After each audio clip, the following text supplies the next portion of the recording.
showers and thunderstorms today with strong southwesterly winds to 37 miles per hour. It's a numbers game, especially for the situation that we're in. We're coming off of a high water event here 48 hours ago. The outdoors is not a hobby. It's not our passion. It is our way of life.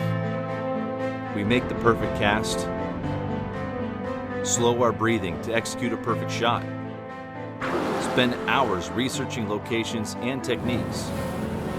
Regardless of effort, we fail. This series is not about incredible bites or trophy animals. Our goal here at Day One Outdoors is to educate our viewers utilizing new technology to offer a different perspective. Watch as we research new areas, plan out the day, and adjust to changing conditions. If not for other experienced outdoorsmen teaching me along the way, I wouldn't have this life.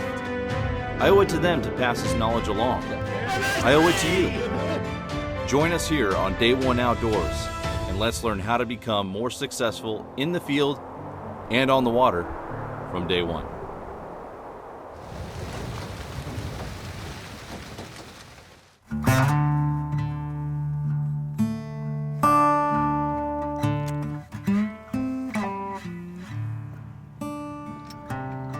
Central Oregon is known for trout fishing. All these cold water lakes are full of rainbows, browns, bull trout, and much more. But today we're out here at Prairie Reservoir targeting largemouth. Now most people wouldn't think that Central Oregon is a great warm water location, but in fact there are a lot of lakes that have healthy populations of largemouth bass, Prairie being one of them. The amount of structure that exists out here on this lake is insane. And a lot of people will think, oh, the warm water fish are bad for the trout population out here. Well, the reality is for this lake specifically, because we have all these rivers and feeder streams coming in, it creates a barrier between these fish. You have the warm water species that are hanging out here in this 65-degree water. The trout hate that warm water. They like the cool 50s. Well, where's the cool 50-degree water? That's in all these little streams that are coming in. And so those fish will separate out. And for the bass, to get large bass, having stocked rainbows, that's excellent food for them to get your 6, 7, 8 pounders. So when it does get stocked, those smaller fish, that's great food for the bass when they are feeding on that. But also when the bass spawn, that creates a lot of little bait, little fry that the bigger trout actually feed on too. The entire lake right now is coming up as a whole. The trout fishing's better, the bass fishing's better. This is gonna be fun because looking around us, there is wood everywhere. So Cody called me last night and we're talking about a little bit of strategy, right? Time of year and how would you break down a lake you maybe haven't been to for a while and how to approach it. So when you start kind of trying to put a plan together, you got a 4,000 acre lake here, where do you start? Now the rivers that feed these high mountain lakes are really cold, very cold water. That tends to draw the trout in. So you've got a feeder creek here, the Coltis River, and then you have the chutes coming in and Quinn and all this. It's really cold water. So this tends to be a little more of a trout haunt. And we'll look for more coves and pockets that have points, backwaters, logs, grass. They have that whole combination and try to figure out what the fish are using.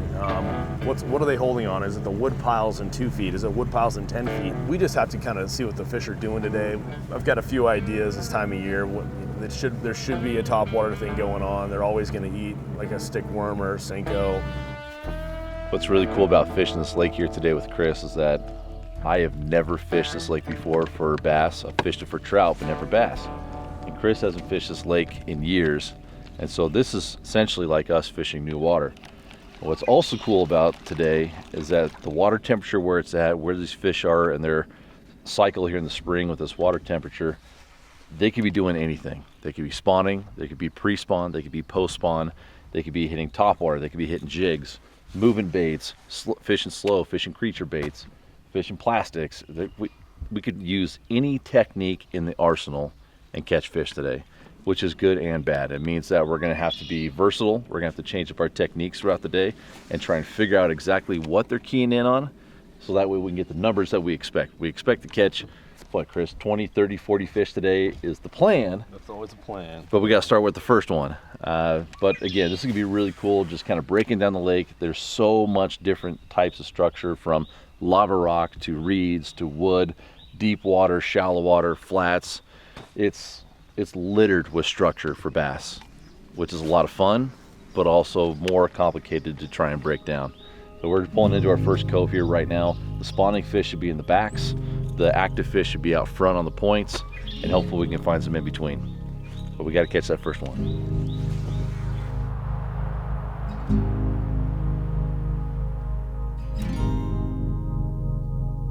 There we go. First little fish of the morning.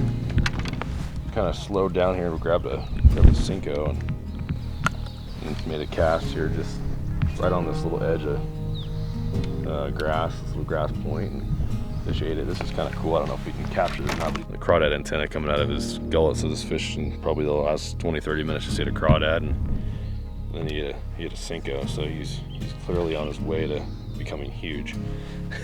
Little fish, about a pound, but you know, healthy, not really a mark on it.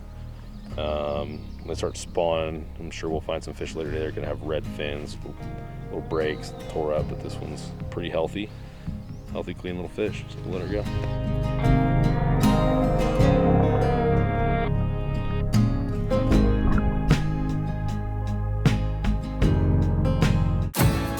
Fishfield is your one-stop shop online for the gear you need here in the Pacific Northwest and beyond.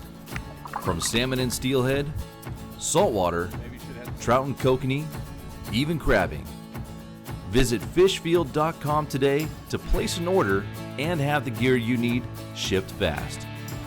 Fishfield.com, we have what the Northwest outdoorsman needs.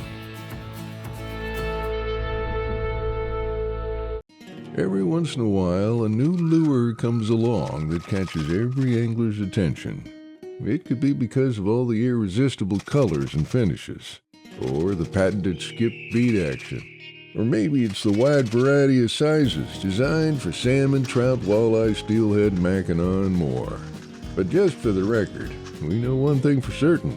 We didn't design the maglip to catch fishermen. Yakima Bait Company.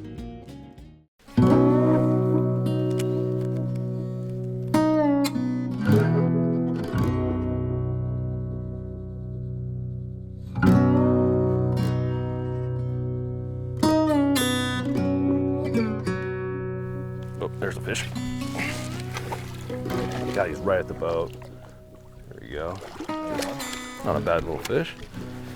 There you go. Okay, there we go. There it is. Little jig fish. Little 3/8 ounce, nice light bait, light head on this thing. Fishing 1 to 3 feet. There's wood, grass, rock, and this lighter head will keep you out of the snags and run you into a fish. But yeah, here's a nice little fish. Looks like he's up there spawning. They'll fan the bed out, clean the gravel, get a clean spot, move the silt. When they do that, they kind of injure themselves, but it's all part of the spawn process. But yeah, this fish looks like it's up there doing the spawn thing right now.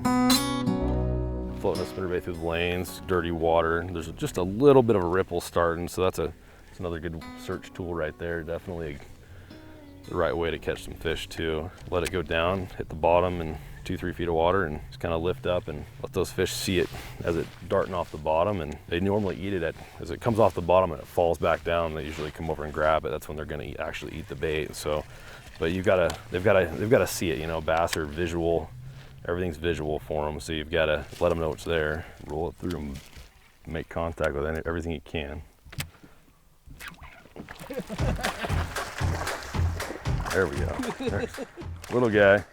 That's pretty cool. I was reeling the jig in, and this thing came up right to the surface trying to eat it, chasing it, and I just dropped it right back into the boat, and he ate it. It's just a little fish, but that was, visually watching them rush in, that's pretty exciting. That's always so fun when they just charge at your bait right at the boat. Yeah. So you put it right back down on his face too. You dropped it right back in. Yeah, and he's rolled around and got it. We'll get this little guy back. I don't think he's gonna make the team.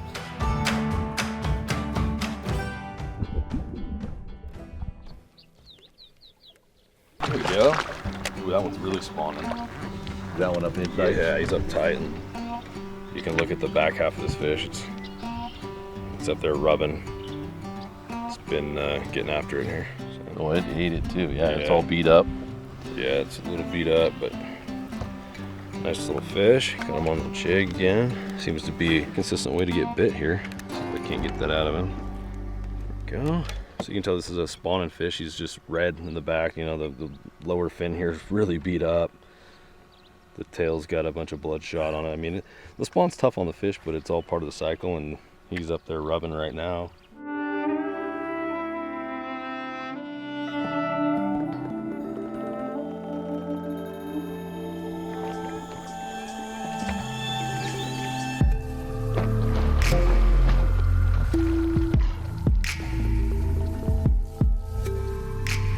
Oh, that's a good one there.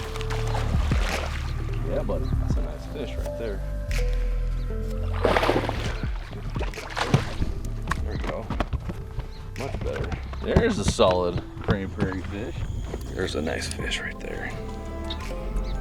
It's like probably a female. It's got some eggs in her. Starting to spawn a little bit. Tail's getting a little bit of a mark on it. That's a nice fish on a jig. Again, the jig's really been pretty consistent in the last hour.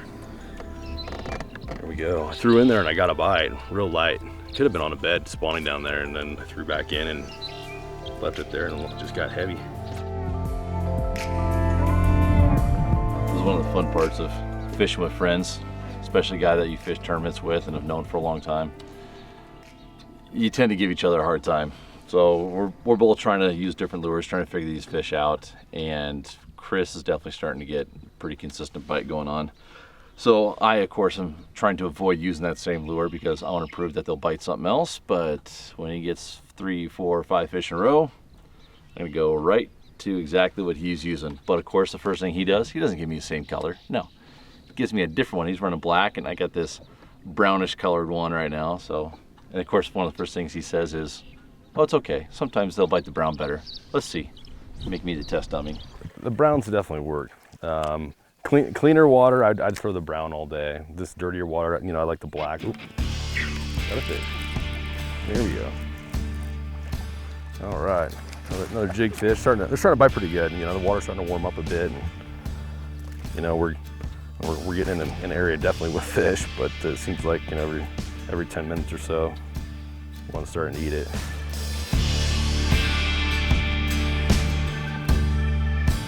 So while I was tying on the brown one, Chris caught another fish on black. So I'm gonna add a little bit of juice, try and give me a little bit of an edge. It's not something you typically need to do bass fishing, but in the dirtier water, the fact that he's out fishing me, I'm gonna add a little bit of juice to it. Oh,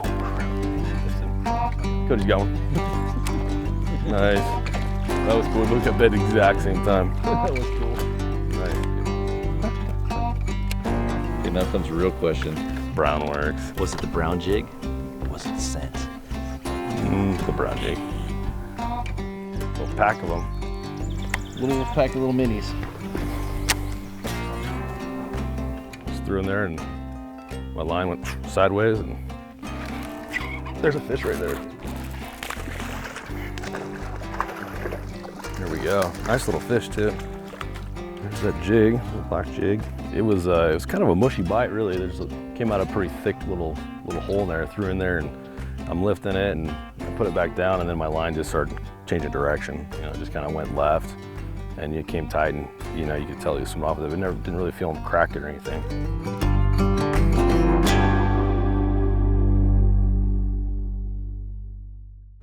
Well, we just came out of that little back corner out of there where it was dead calm, and now we're out in the main lake and we have solid wind, even a couple little whitecaps out here.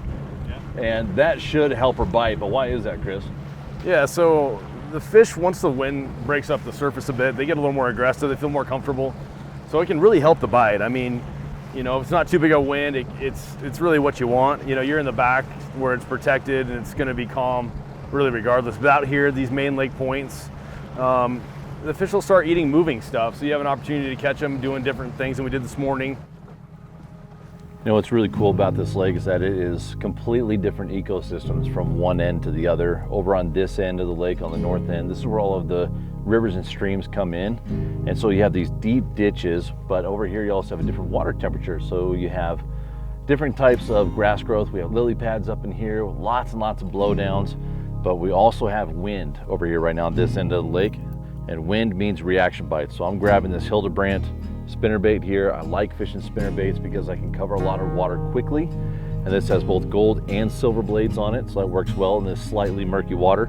It's definitely cleaner over here, but not clean enough to run like, say, a straight white or black spinnerbait. Just made a little bit of a bait move here. Went to like what looks like a grass minnow that can go over the top of this shallow stuff and navigate the holes and stay weedless.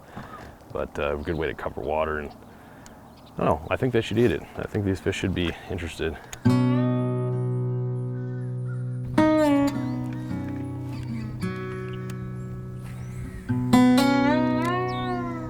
You on? Little guy. There you go. Oh, there goes my bait. Sorry, Chris has a lot more of those. Well, we've come over here to Quinn and we're fishing this back section here. There's a little ditch between all of the blowdowns and the shoreline. And we had a couple of blow-ups on top water. And now this is our first subsurface bite. We've tried fishing everything from a Senko to swim jigs to this one was on a swim bait. And I had a couple of small little bites, but this was the first one that actually committed. They're back here, but they're being finicky, that's for sure. Good start though.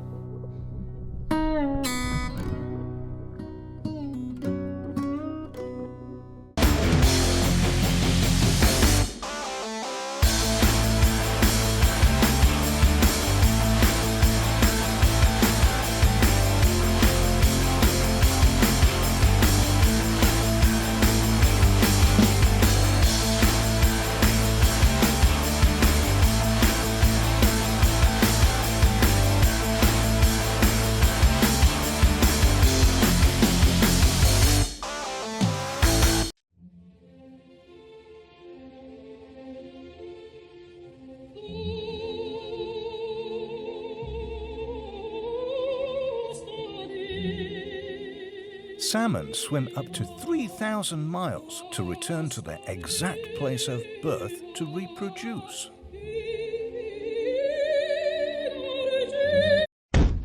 Well, most of the time. Now the fish that I just caught was on a swim bait. This is a great little bait just because it's a fish imitation. It has a lot of thump to it, a lot of movement. Oh, go. Oh, Chris is on. Right behind you. That's a good one. Oh, that's a good one. That's a stud, buddy. That's a big one, dude. Yeah, dude, look at that, barely hooked. Barely hooked.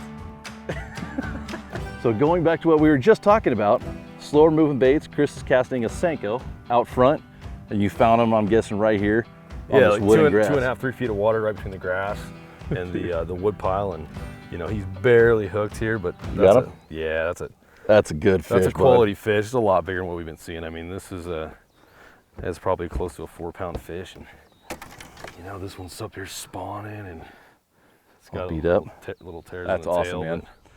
That was perfect timing too. We were just talking about the different techniques, and we've been throwing topwater all throughout this, and we're going back through, and you slowed it down, fished way out front with a finesse bait, that Senko. Yep. Got the best quality fish we've seen all day. She clobbered it. That's a stud, man. Nice work. There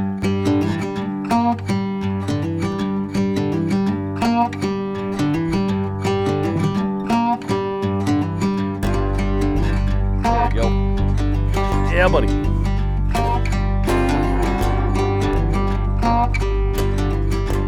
Nice. All right, which one's bigger? Let's see what you got. I don't know. Good timing here. Oh, yours is definitely bigger. Nice fish, There bud. you go, a couple fish. Pretty sweet. Caught a really nice fish here, about a 4-pounder. Yeah. Now we're back on some fish. You know, very next cast. You get a bite, you catch a fish. It's like Dude, doubled up. we're You doubled up. Pretty cool when you're doubled up on largemouth. That doesn't happen very often. So you know what? I think we can get a few more through here. There's a bunch of good water. Yeah, I'd say so. Boy, this guy ate it. There he is. Nice. Yeah. All right.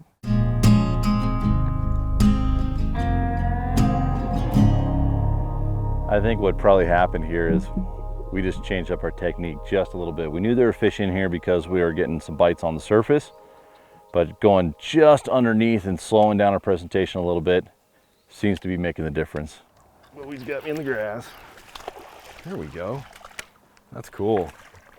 Haven't moved. Haven't moved. That's their fourth fish and haven't moved. Not a real big one, but hey, that's all good. I'll take as many as I can. Oh, hey, check this out. He's puking up the Senko. Check this out. What? He just puked up an old Cinco.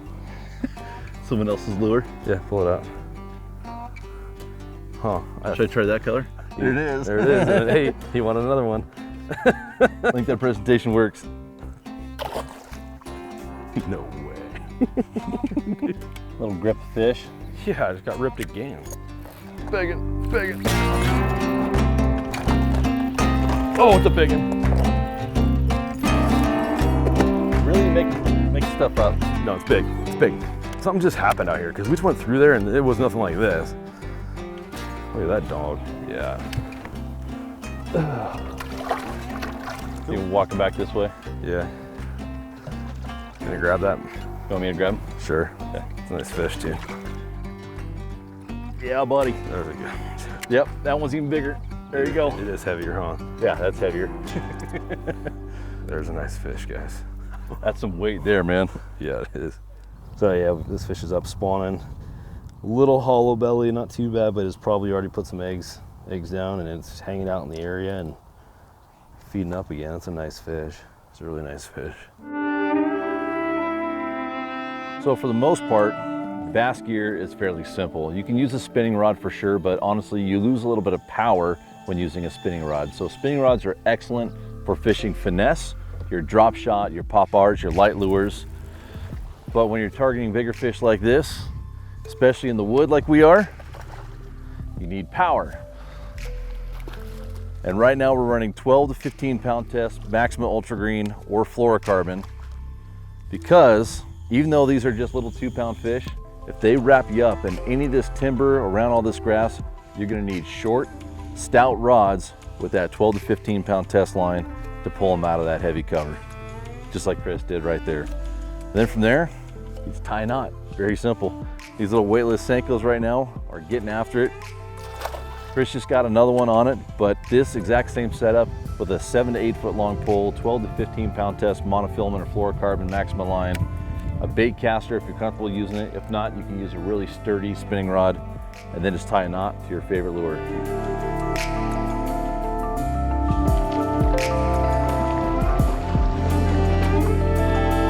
Oh, dude, it's insane. Look at that head. Yeah, it's a big one. He came out of that patch there and almost broke me off under the boat. That's a big one.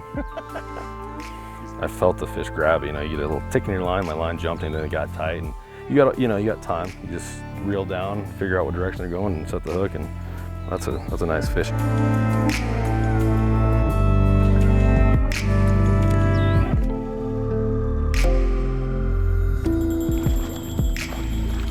Nice. Here you go. There you go. Nice little fish. Clean one. 1.5, 2 pounder maybe? Yeah. Yeah. About average for today, really. We've caught definitely some better quality fish, but we've caught plenty of these. See it. See it. Nice. Overcast little breeze, like they should be just eating that.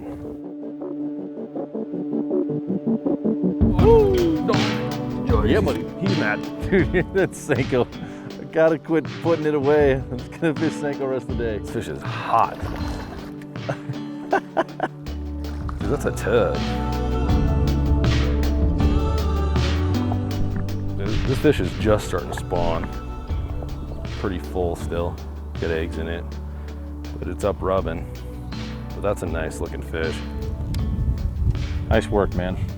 315. It's a 4. Yeah, that's a 4, yeah. It's a 4 pounder. Right there. She's pretty comparable to the size of the other ones that you're getting. Yeah.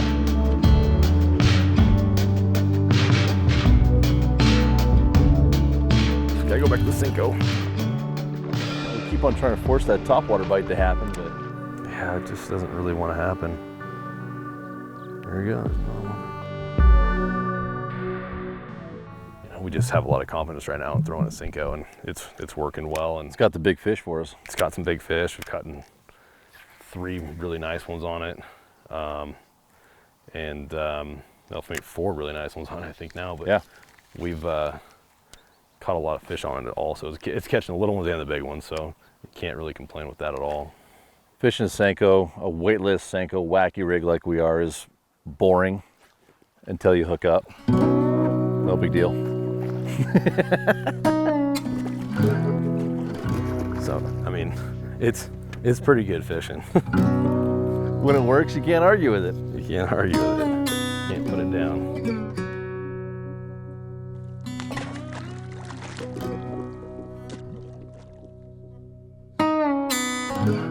They're pretty hot little fish. Boy, I set the hook on that and I thought that was gonna be a 4. Just,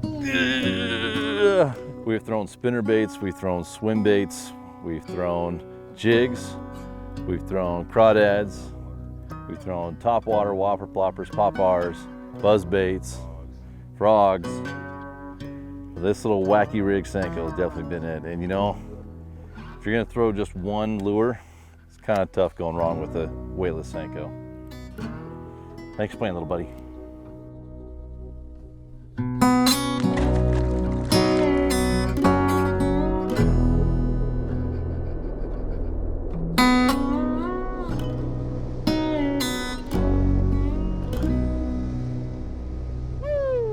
Well, the goal for today was to come out and showcase that not just the coast has great bass fishing in Oregon.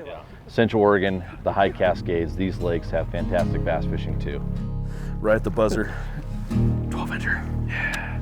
These lakes are definitely known for trout, but there's excellent warm water fishing here too. Yeah. Looking back on the day, I think it was definitely good that we fished fast. We learned a lot really quick. We figured out that pattern with rockwood and grass on a point. But if we were to go back and do it again, knowing what we know now, first thing, run over to that flat, fish the Thule reeds, and try and figure out where those fish are bedded up, because the quality was there, and if we could have seen them on beds, we would have done better as far as our total weight per poundage if we were in a tournament. Today was just fun fishing, but not bad. I'm ready to come back out and do it again tomorrow, the next day, the day after, because I love warm water fishing. Nice.